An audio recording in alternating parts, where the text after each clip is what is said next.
Hi everyone, my name's Lucy and I work here at the Recovery Academy for Greater Manchester Mental Health Trust, and part of my role is to support people through offering training, and during this difficult time we wanted to still be able to support people, so we decided to bring you some videos to help manage your own well-being. Today I'm going to be talking specifically around managing unhelpful thoughts, which I'm sure lots of people can relate to at this time. So before we do that, I'm going to just go through 6 key things around managing thoughts, or around unhelpful thoughts in general, should I say. So the first thing to know about your unhelpful thoughts is an unhelpful thought is any thought that might cause you distress. The other thing to know is that they are normal. We are programmed to think, so it's absolutely normal to experience thoughts that we found difficult and that cause us that distress. The other thing to know about them is that they are automatic. So it's not something that we're choosing to do, they happen. We are programmed to think. One thing to know about them as well is that we have 70,000 thoughts per day. That's 3,000 per hour and 50 per minute. So we're trying to manage a lot of automatic thoughts. Thoughts are not facts. They are a representation of how we're feeling, something that's happened to us, or how we're interpreting something. And most importantly, thoughts can be managed. I suppose the reason I wanted to share that with you is for 2 main reasons. And the first one is to say to stop beating yourself up for having negative thoughts. You are programmed to think, remember, and they're normal to have. And the second is to just remind people that we can manage our unhelpful thinking, and you do have the power to influence how you feel by doing that. Okay, so the next thing I want to talk to you about is this.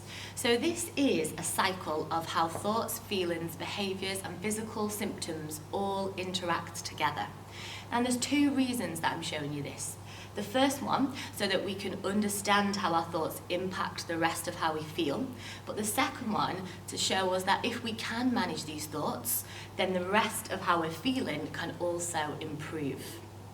So what you can see here is that our thoughts impact our physical feelings, which impact our behaviours, which impact our emotions, which impact our physical feelings, which impact our thoughts, which impact our behaviours, and it goes round and round and round. And it's so easy to get stuck in this cycle, and some people might refer to it as the vicious cycle. And I suppose what I'm trying to highlight there is our thoughts alone can have a huge impact on all of these things. So imagine the impact that's having on your life. However, if we flip that on its head, imagine the impact if we could manage our thoughts, imagine the impact then positively on all of these different areas. So what we're going to look at now is how we manage those thoughts. So, people will often say things like, just don't think about it. And that's really good advice, isn't it? Well, let's see. So we're going to put that to the test. So for the next 30 seconds, I want you to think about only this lovely big pink elephant that you can now see on the screen, starting from now. So I only want you to think about this big pink elephant. Don't think about anything else. Think about its colour, its size, what it's doing. Just purely focus on that pink elephant. And you've just got another 10 seconds.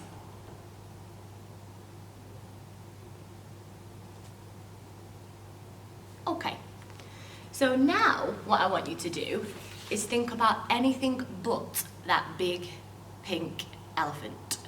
So for the next minute, I want you to think about anything else. Literally, you can think about anything, starting from now. So all you need to do is not think about that big pink elephant. Anything else, think about anything else. No matter what happens, I don't want you to think about that big pink elephant.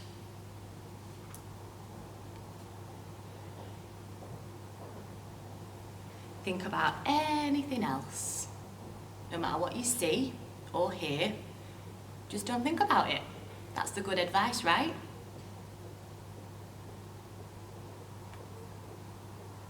You've just got to do that for another 10 seconds. Think about anything else.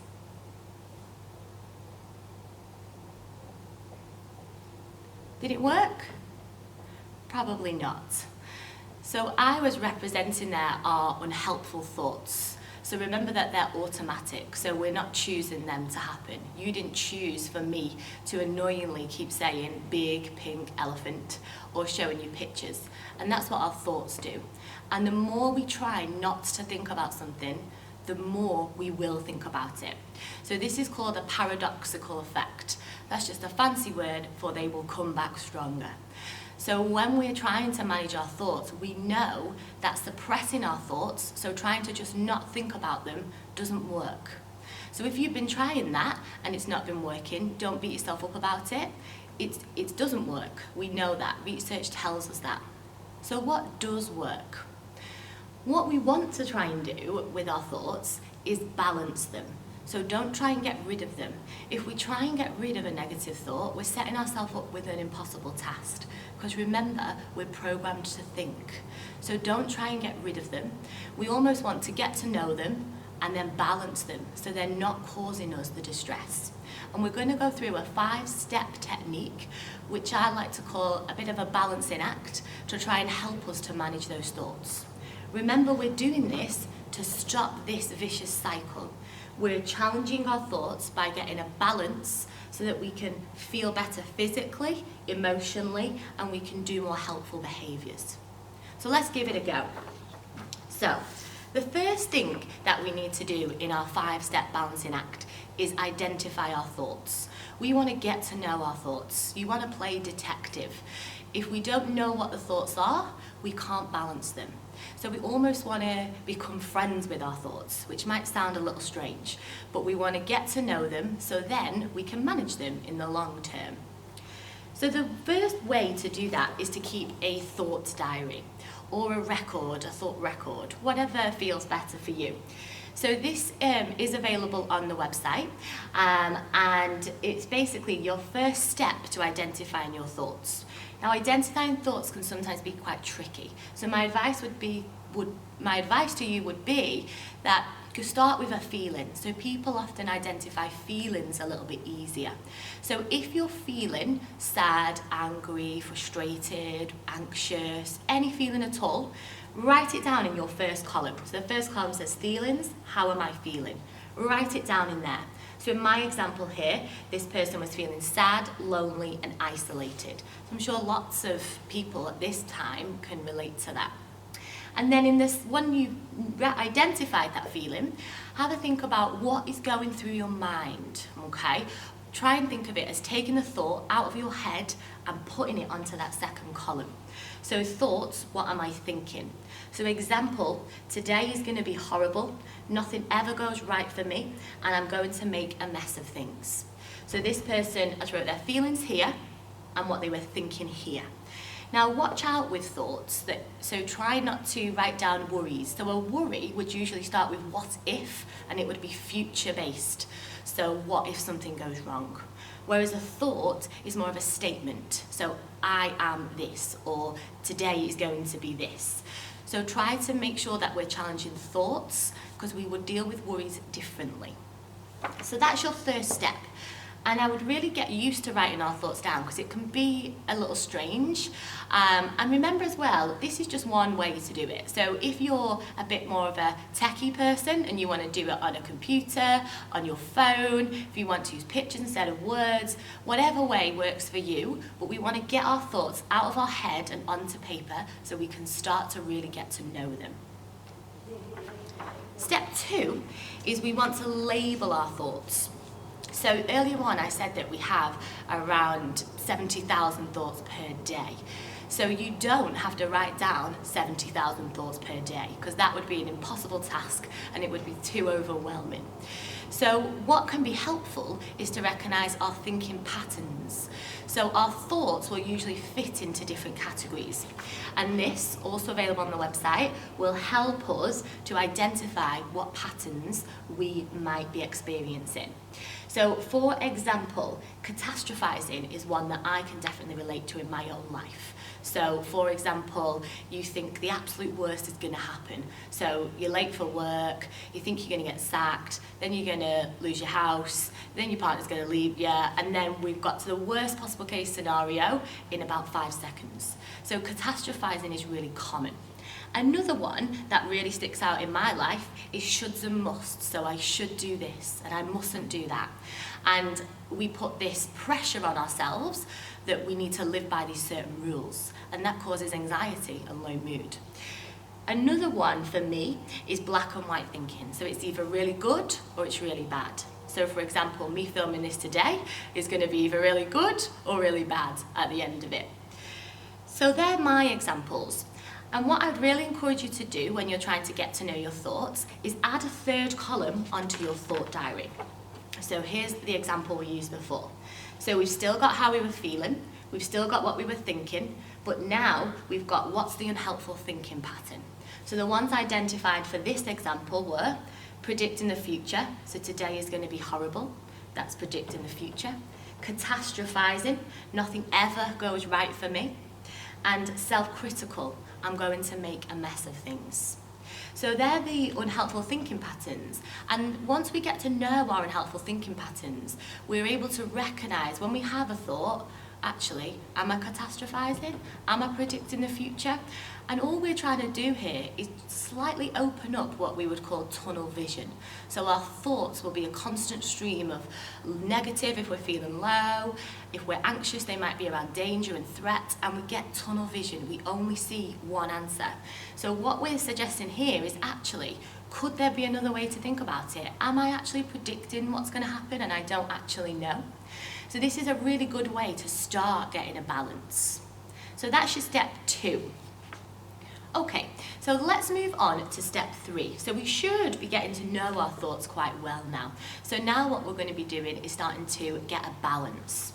So this, when we're talking about challenging thoughts, I want you to think of scales, okay? We are not trying to make everything positive, because sometimes things aren't positive, and if we try to change it into a positive, it can cause more frustration and feel like people don't understand us. So think scales, not trying to make everything positive. So what we're going to do is we're going to take our thought to court. So I know that sounds really cheesy, but there's a reason we're going to do that. So we talked earlier on that thoughts are not facts, okay? So now we want to find the facts, because that's what's going to help us build a balanced thought. So you probably guess what's coming, another thought diary. So here we've now got 2 extra columns. So you've got your feelings, your thoughts, your unhelpful thinking patterns, and now we've got 2 more. Your evidence for the thought and your evidence against a thought. Now the key with these columns is they have to be facts. So I'm going to ask you to start playing detective and find the facts. It cannot be opinion or somebody else's opinion. Other people like to share their opinions with us, but what we're thinking about today is the facts related to this thought. So I'm going to give you my examples. So evidence for the thought: yesterday I felt bad. No one can challenge how you felt. You're allowed to feel how you feel. So the fact that this person felt bad yesterday was a fact. Today I've woken up feeling sad. Recently some things have not gone to plan. So it may be a fact for this person that things haven't gone to plan recently. And it isn't about not finding any evidence for. It's okay to find evidence for, but usually that's where we stop. Now we want to go a little bit further and find the evidence against. So, evidence against: I have had good days. Not everything has gone wrong. It's impossible to know what will happen today. I am predicting the future, so linking back in with our unhelpful thinking patterns. I am thinking the worst, and I have achieved many things in my life. So what this person now has is a more balanced view. Rather than the tunnel vision that the low mood or anxiety creates, they have a balanced view of two different sides. And what we've also got to help find evidence against the thought, because that will be more difficult, especially if we're feeling low and anxious. We'll find loads of evidence for, but remember, cross it out if it's not a fact, and it can sometimes feel more of a challenge to find evidence against. So we've got a list of questions that, again, you can find on the website to help you identify evidence against your unhelpful thought. So things like, would a scientist agree? Am I discounting the positive? Am I using a thinking bias? Now, all that's just a different word for unhelpful thinking pattern. Is this fact or opinion? So I'd really encourage you to use that to help you find that evidence against your thought. Okay, so now what we have then is we have identified our thought, we've labelled our thought, and we took it to court and found the evidence. So now this is where we want to find a balanced thought. So we want to put those two areas together, the evidence for and the evidence against, and come up with a more balanced thought that's going to be more helpful and going to help us to break that cycle of unhelpful thinking, feeling and behaviours. So the final thought diary of the video has an extra column on, which is your balanced thought column. So you've got exactly the same things, your feelings, your thoughts, your unhelpful thinking pattern, your evidence for and your evidence against, but now you've got your balanced thought. So we've just merged these together. So, for example, things may have not gone to plan in the past, but that does not mean this will happen again. So we're recognising things haven't gone well, but we're also recognising that doesn't mean that it's going to go wrong again. I may feel sad now, but I have had good days and I know I can feel better. Although I feel like I'm going to mess things up, I know I have achieved things in the past and I'm being hard on myself. I am predicting things will go wrong. So imagine if we could think in that balanced way. How would that make us feel? And that's the next step, to give that thought some airtime. So allow some time to think about this thought. And you might not believe it 100%, and that's okay. So what we want to do is keep practicing, keep reading it, and keep imagining what it would feel like if we could think like that. So often when people are in unhelpful thinking patterns, the brain has been trained to think like that over a long time. But we can untrain the brain and we can train it to think in a balanced way, but it just takes practice. So don't worry if you don't get immediate relief from it. The key is to keep practicing it. Think if you were going to learn an instrument, you wouldn't just pick it up and play it. It's a skill, challenging thoughts, a skill that we can learn and a skill that can be really helpful. Okay, let's recap then. So these are your 5 steps to the balancing act of managing our thoughts. Step 1, identify the thought. So that was your first thought diary. Step 2, label the thought. That was those unhelpful thinking patterns. Step 3, take the thought to court. That was finding the evidence. Step 4, balance the thought. That was putting the evidence together to make a new balanced thought. And step 5, give your thoughts some airtime. Reflect on it, reread it over and over again. The more you read it and the more you practice thinking this way, the more you will believe it and the more benefits you will see. So just to finish, I just wanted to remind everyone that it is okay to have unhelpful thoughts, and also to remind you that using techniques like this can be really helpful. And I wanted to leave you with a quote. So it's one of a favourite quote of mine. And it says, staying positive does not mean you have to be happy all the time. It means even on hard days, you know that better ones are coming. And the reason I wanted to share this with you, and the reason it's one of my favourite quotes, is because it reminds me that no feeling and no thought is permanent, and things can get better. I hope you found the video helpful. Take care and stay safe.